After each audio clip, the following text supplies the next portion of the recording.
کوئی ایک روایت میں آتا ہے شاید اس کا وہ رشتہ دار بھی وہ تھے سے محمد. دیکھیے محمد بن قاسم کا کیا کارنامہ رہا ہے اور حجاج بن یوسف وہ عجیب. تو عجیب بات ہے یہ.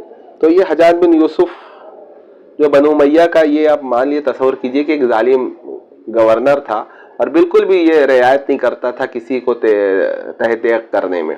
تو ایک اور شخص کی سامت آئی تو وہ بھی اس کا لہجہ، اس کے بات کرنے کا طریقہ جو ہے اس کو حجاج کو پسند آیا تو اس نے قتل کرنے کا ارادہ کر لیا.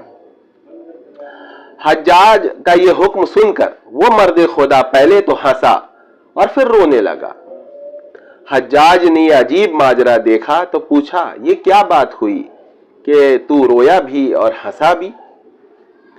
مرد بزرگ نے جواب دیا رونا تو مجھے زمانے کی اس بے دردی پر آیا کہ میرے چھوٹے چھوٹے 4 بچے ہیں جن کا میرے سوا کوئی سہارا نہیں، اور ہنسی اس بات پر آئی کہ میں اپنے رب کے حضور اس اچھی حالت میں جا رہا ہوں کہ میرے کندھوں پر ظلم کا بوجھ نہیں بلکہ میری حالت مظلوم کی ہے جو خدا کی رحمتوں سے نوازے جائیں گے.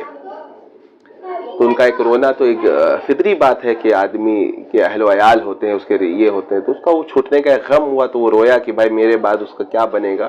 لیکن چونکہ وہ اہل عرفان میں سے تھا، وہ شخص اور حقیقتوں سے واقف تھا، تو فوراً جو ہے یہ آیا کہ بھائی دنیا کو تو چھوڑ ہی کے جانا ہے، اقول میرے اہل و عیال بھی جو ہے یہاں رہیں گے، ہے نا. لیکن اس کو ہنسی آئی کہ میرا جو ہے اب وہ سارے گناہ اور سب کچھ جو ہے دھل جائے گا چونکہ میں مظلوم بن کر قتل کیا جا رہا ہوں. تو وہ ہنسا کہ تو ظالم بن کر مجھے مطلب بے گناہی میں قتل کر رہا ہے تو